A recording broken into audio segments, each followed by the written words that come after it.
TV5 News live at 8. I'm Mark Despotakis at Clarion Borough and Clarion University, Y2K Ready. I'll have an in-depth look coming up. Good evening. I'm TV5's Jen Bellagino, taking a look at Clarion's current and extended weather conditions. Will weather conditions remain the same? Will we see the temperatures rise or fall? Will there be snow in our future?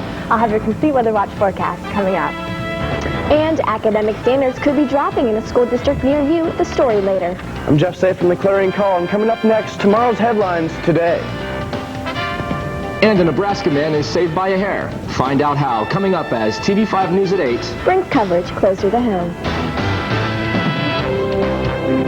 Bringing coverage closer to home. Good evening and welcome to TV5 News. I'm Christy Herman. And I'm Dave Marsh. Mark Despotakis joins us with tonight's top story regarding the Y2K phenomenon and its possible effects on the Clarion area. Mark? Thanks, Dave. Well, it is our last newscast before Y2K officially hits, so we thought we'd take a look at what may happen with Y2K. We had someone from Computing Services at Clarion University come here to TV5 to tell us about that, and we also found out what's going to happen in Clarion Borough. It's tonight's top story. Take a look. Are we going to be all right? We're going to be in great shape, okay. Yeah. Reassuring words from Karen Demaro of Clarion University's Computing Services about the potential Y2K computer bug. We asked Demaro to come to the TV5 control room to see if we were really ready for Y2K. Here. Is this going to be okay when Y2K comes? What we did is we went around and we checked every PC on campus. And you'll note on here there's a blue dot. There's a blue A and there's a blue B. Blue B means just turn off your computer before January 1st. And when you come back in, turn it back on again. Blue A means that you need a disk to put it in there. And the disks have been sent out to all the departments. So you should have a disk. Just put it in your floppy drive before you turn it on again, and it'll be fine. Okay. So our teleprompter will be okay as long as we insert a disk after January 1st. Another important computer for us is our graphics generator. Demaro assured us that this will work fine. As you'll note on this one, your dot is a green one. This one is in even better condition than the other. Green means you are totally 100% compliant. You will have absolutely no problems with it. Okay. Of course, problems could extend to the whole university. And we are very confident that we're not going to have too many problems. I'm sure there's going to be little blips and burps here and there. So TV5 and Clarion University are Y2K compliant. That's the good news. What about Clarion Borough? We spent the afternoon with Borough Manager Carol Lapinto to find out if Clarion Borough is ready for January 1st, 2000. Preparing as if we were going to have a major snowstorm. But there are some other preparations necessary for the borough to be ready for Y2K.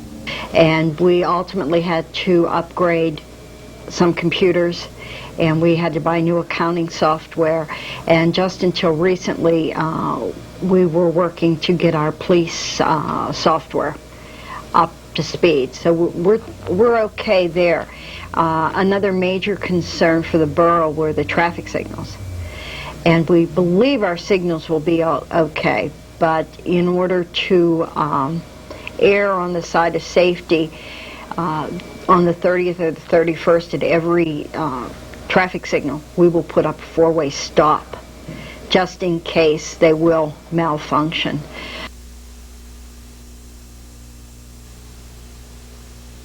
Expect some little problems come December 31st, January 1. I don't know if it's going to be too much. I'm still a little bit concerned, but we'll all live on, I guess, the day after, guys. So, Mark, before you go, we're just wondering, how long has the university and the borough been working on this problem?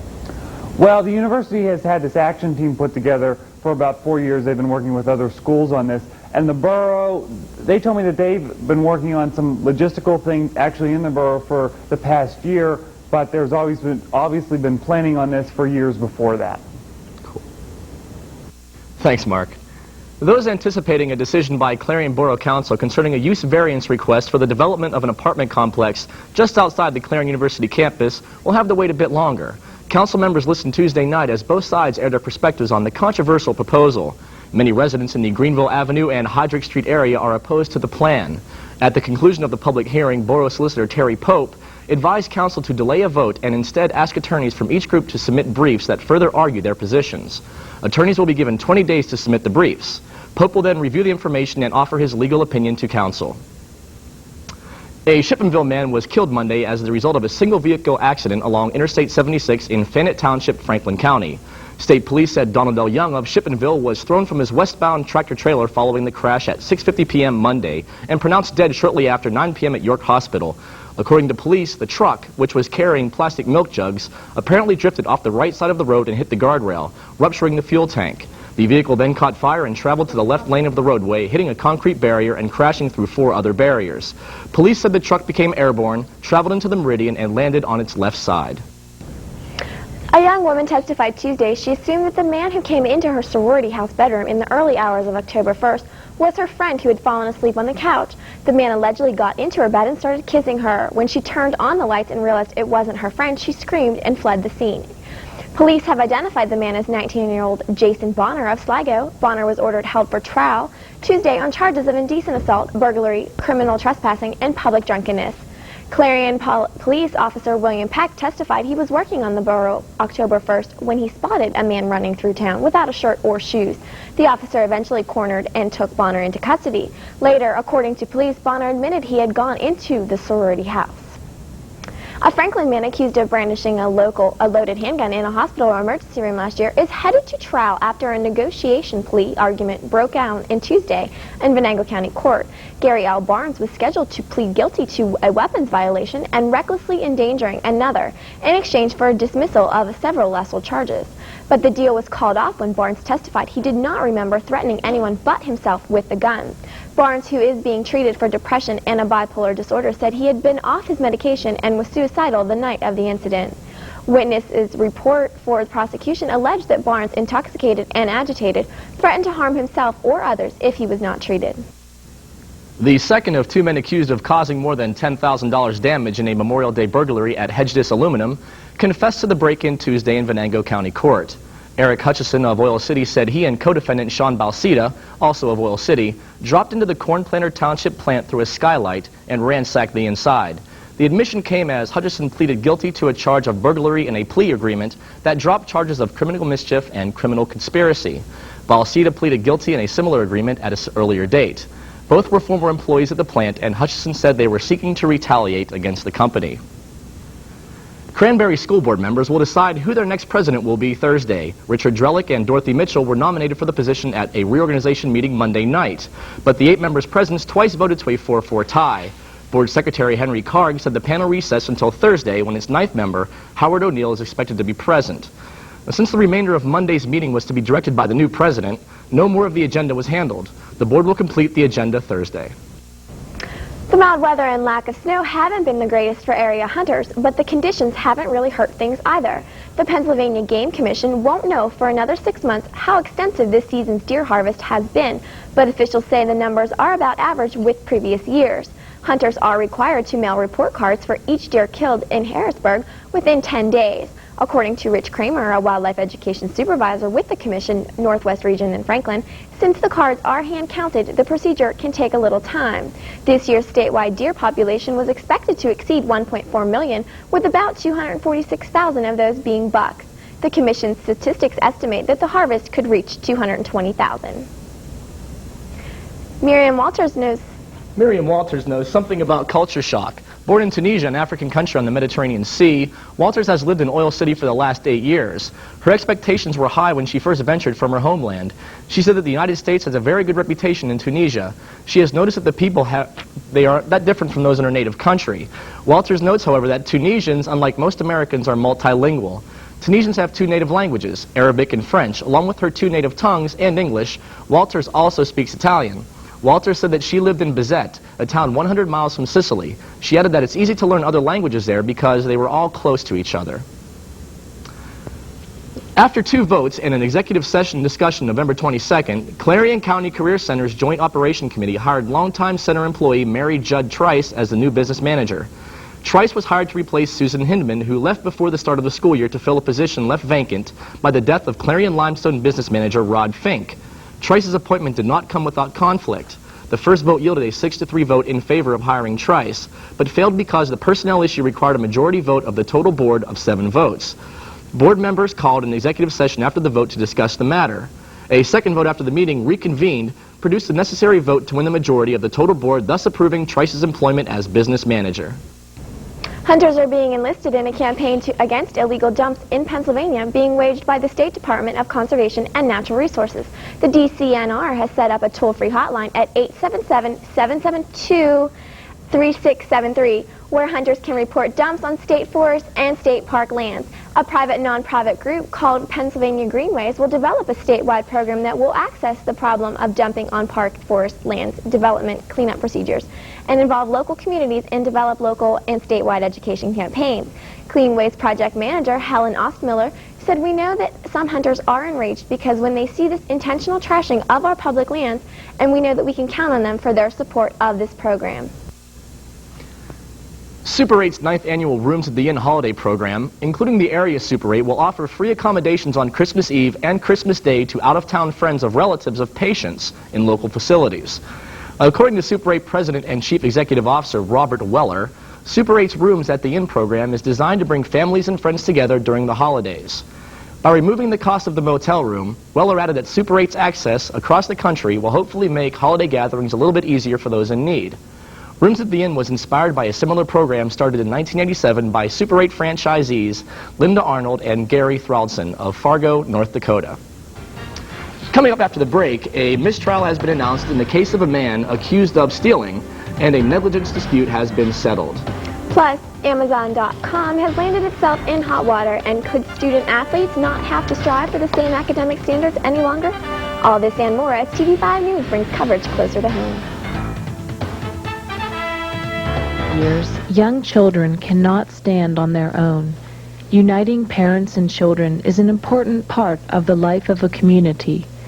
Stand for Children encourages people to make a personal commitment to stand for the health of children. 300,000 Americans marched in Washington, D.C. last June to support Stand for Children Day. Stand for Children seeks to lift the belief that children need our help to stand.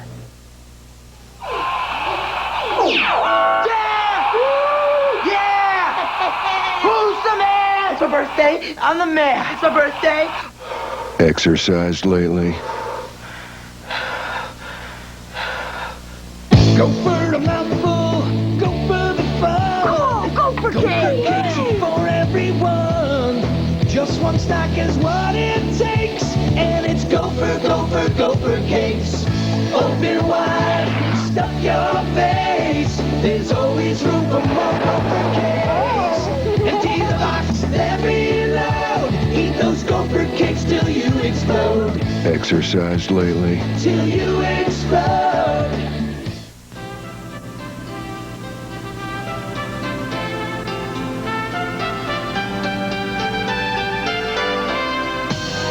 Hi, I'm Christy Desort.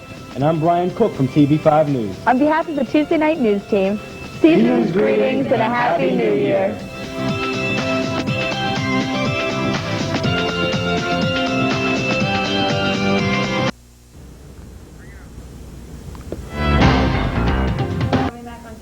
Anchored by Christy Desort. Brian Cook. Kristen Stetton with TV5 Weather. Okay. Martise McCree with sports. Now, from the news team bringing coverage closer to home, this is TV5 News. You know, I always heard we look different on camera, but by that intro you can tell we look a lot different tonight. Actually, that was our Tuesday night crew. But anyway, welcome back to TV5 News, and joining us now is Jeff Say with tomorrow's highlights from the Clarion Call. Jeff? Stories to be covered in the last Clarion Call of the Millennium include Student Senate discusses the increase of the student activity fee. Dr. Willard Miller will receive an honorary Doctor of Science degree at commencement. Clarion's debate team held a public debate versus Allegheny College. And Dr. Brenda Day received an award naming her the Outstanding Black Achiever. Next semester's first edition of the Call will be on newsstands January 27th. Everyone at the Call wishes you and yours a safe and happy holidays. For TV5 News, I'm Jeff Say. Thanks, Jeff. Our newspaper exchange partner, the Clarion News, has these headlines for you today. New commissioners prepare to take office. A bid opening changes and it pushes back the jail project. The Department of Environmental Protection Agency has a secret bid on a debt. These stories and more can be found in tomorrow's edition of the Clarion News. An Erie County judge has called a mistrial in the case of a man accused of stealing $500,000 in musty-smelling money from a safe belonging to his former girlfriend's parents. Judge John Bonza declared a mistrial on Tuesday in the case of Stephen Wojtowicz. A prosecution witness testified that the case of the defendant's criminal past. Wojtowicz remains in the Erie County Prison pending a trial. The retrial will be scheduled for early next year. Police say that they caught up with Wojtowicz as he used the money, which had a distinctive odor, to tip new dancers at a club in Erie. A trial for a suburban Pittsburgh gynecologist accused of negligence ended when both sides agreed to settle the dispute. Dr. Jay Shaw had been accused of failing to properly remove ovarian cysts from patient Karen Ward of Upper St. Clair. Attorneys for both sides have declined to comment on the incident. Ward and her husband sued Shaw in 1997. The trial was the third time in the last 10 years that Shaw found himself in court.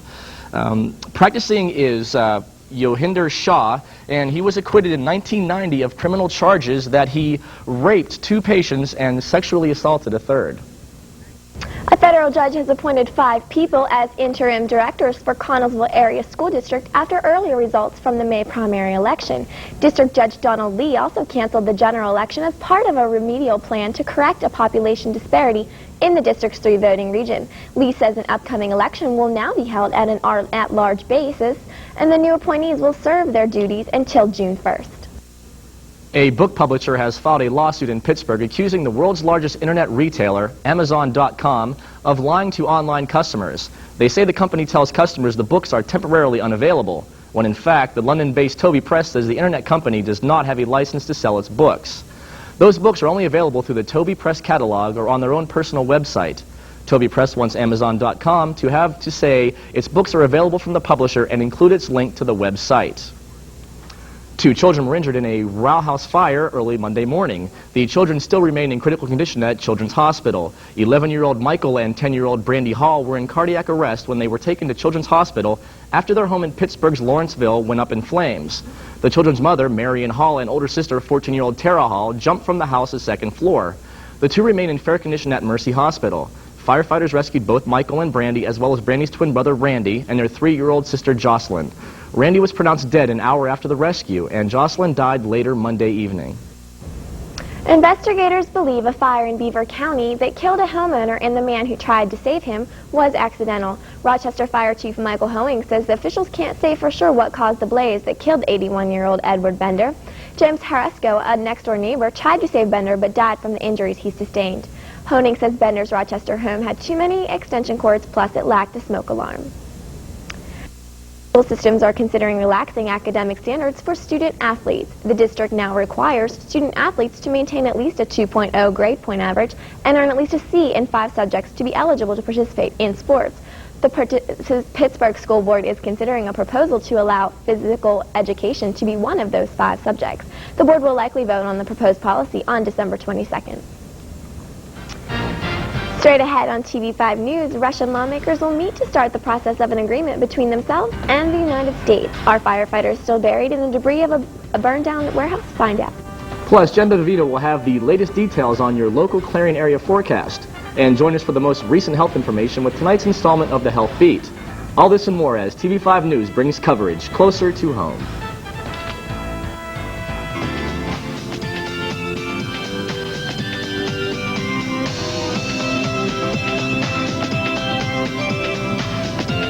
With the holidays just around the corner, We would like to extend our season's greetings. And a Happy New Year to all of our viewers. in the new millennium. We will see you back here in February.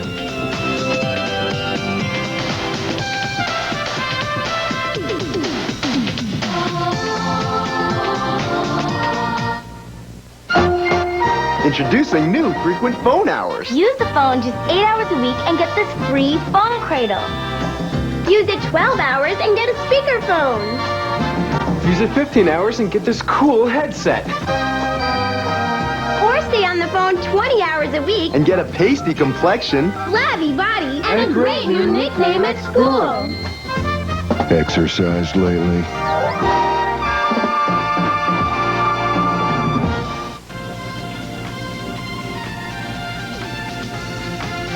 As the holiday season nears and the smell of chestnuts roasting, and the falling snow are making this holiday season a special one. I'm Christy Herman. And I'm Dave Marsh from the Wednesday Night News Team. Season's greetings and happy holidays from all of us here at TV5.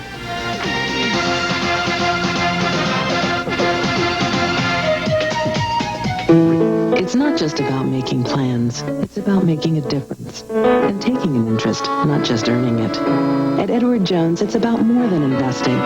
It's about knowing you. My every hope, my life, my world, it all begins with a dream. Edward Jones, investing in you and your dreams. In Clarion, see Gary Martin, located on Main Street. Phone 226-7896. And welcome back to TV5 News. In world news, Russian lawmakers may be nearing a vote on ratifying the START II nuclear arms reduction agreement with the United States.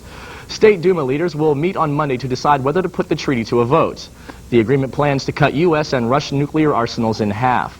That is about 3,000 warheads each. This agreement cleared the U.S. Congress in 1996. Russian lawmakers have put off the vote for fear that the agreement would weaken Russian security. Firefighters in Worcester, Massachusetts continue looking through smoldering debris of a burned-out warehouse. They are trying to locate 4 fallen comrades. The body of a second firefighter, James Lyons, was found in the rubble just last night. A firefighter's axe was also found on the scene. The fire chief says the area has become an area of interest in the search. 2 homeless people are being charged with involuntary manslaughter. Prosecutors say the pair started the fire by knocking over a candle during a disagreement. In tonight's installment of the Health Beat, Medicare is not enough for older Americans. The AARP reports that despite the government's help for the elderly, they will spend an average of more than $2,400 of out-of-pocket expenses for health care this year. The AARP says that it is about 19% of the average income among the elderly. The group would like to see Medicare coverage for prescription drugs that are not covered by Medicare right now. These drug accounts for the biggest chunk of the expenses. Jen Bevavino joins us now from the TV5 Weather Center with a closer look at your Clarion area forecast. Jen? Clarion's current and extended weather conditions. Taking a brief look back to today's weather conditions, you did notice conditions to be a bit overcast, although the sun did shine through briefly today. If you walked out to your car this morning, you did notice conditions to be a bit frigid. There's probably a layer of frost on your windshield that you had to scrape off to leave the parking area that you were in. And just to remind you of this now, temperatures will be remaining along the same range throughout the rest of the week and into the weekend. Temperatures will be getting a little cooler. We will be seeing some precipitation in the form of rain and snow. Taking a look at our satellite imagery map now, you will notice conditions to be clear at the moment, but conditions will be getting a little bit cooler, and we will be seeing signs of precipitation around Friday and Saturday of this week. You will notice that conditions are lying to the western portion of the state with easterly winds moving across the state. We'll be seeing these conditions of rain and snow showers. Taking a look at our frontals map now, you will notice that we are at the moment engulfed within a high pressure system, although keeping in mind this low pressure system looking to the western portion of the state will be once again moving easterly across the nation, and we'll be seeing its effects Friday and Saturday of this week. Taking a look at our highs map now, for today we had a high of around 36 degrees. We were into the mid-30s region. We'll be seeing temperatures remain along the same lines throughout the rest of the week. Taking a look at our lows map now, for tomorrow our lows will be ranging from the high 20s to the lower 30s region. So do keep this in mind. It will be a little cooler outside. Taking a look at our precipitation map, you will notice once again we are free of precipitation. We were free of precipitation today, but we will be seeing the effects of precipitation Friday and Saturday of this week. Now taking a look at our 5-day planner, you will notice for Thursday it will be partly cloudy with a high of 51 and a low of 32. For Friday, we'll have rain showers changing to snow showers in the afternoon with a high of 46 and a low of 36. For Saturday, it will be partly cloudy with a high of 41 and a low of 24. For Sunday, it will be mostly cloudy with a high of 47 and a low of 26. And for Monday, it will be partly cloudy with a high of 45 and a low of 25. And those are Clarion's current and extended weather conditions. Back to you, Dave and Christy. Thanks, Jen. Coming up after the break, a man pays a mighty high price for a team losing a game. And we'll have a special sports issue in 1 minute. All this and more as TV5 News brings coverage closer to home. Getting out from the crowd is easy when you stop in at Fashion Bug, located in the Clarion Mall. Whether you're looking for junior trendy, girls, or fashion for women, they have it all with many different styles. With our newly expanded shoe and accessory department, you're surely to find that special touch to enhance that new outfit. And if you have a fashion question, our experts are here to help. That's Fashion Bug, located in the Clarion Mall, just off Exit 9 of Interstate 80. Open Monday through Saturday, 10 a.m. till 9 p.m. Sunday from noon till 5. Where have all the children gone? Long time passing. Every day, 10 children are killed by gunfire. You can help stop the violence. Call 1-800-WE-PREVENT. Not one more lost life. Not one more grieving family. Not one more. Gone to graveyards one by one. Oh, when will we ever learn? News travels fast. That's why you need the speed and accuracy of a news team that brings coverage closer to home. Every Tuesday and Wednesday night, join TV5 News for Clarion's only live local newscast on television at 8. Tune in for the latest in regional, state, and national news. Plus, with our newspaper exchange partner, the Clarion News, teaming up to bring coverage closer to home every Tuesday and Wednesday at 8 p.m. Clarion's only live local newscast on television at 8 is here on TV5. Carl Lewis and Jackie Joyner-Kersee have been picked by a select panel of experts as the top male and female summer Olympians of the century. The panel's choice for the top winter Olympians are Eric Heiden and Sonia Henne. Also in sports, in 1 minute, in Dallas, Southern Methodist University has fired an assistant football coach accused of breaking the NCAA recruiting rules and has trimmed 8 scholarships from its program. Results of an investigation have been turned over to the NCAA. That's all for sports in 1 minute. Thanks, Christy. The top cop at the University of Nebraska has had a close shave. Ken Cobble has come within a hair of sporting the chrome look. Cobble promised the Nebraska players he would shave his head if they won the Big 12 championship. Nebraska did just that on last Saturday's game. The team beat Texas 22-6. Cobble was ready to make good on his promise yesterday at Memorial Stadium, but won a temporary reprieve. It seems no one had a pair of scissors. I think this would give new meaning to the expression, hair today, gone tomorrow. Thanks. Well, that about wraps up tonight's broadcast and this year's edition of TV5 News. I wish you all a happy holiday. I'm Christy Herman. And since this is the last show for me ever, I would like to wish everyone continued success in their college experiences and their professional endeavors. It has been a privilege to bring you the news these last 2 seasons. And Christy, it's been very nice to work with you. Thank you. And it's been a privilege to work with you. It's been a good season for us. So, for the last time, for the entire TV5 News team, I'm Dave Marsh. Good night, and good luck.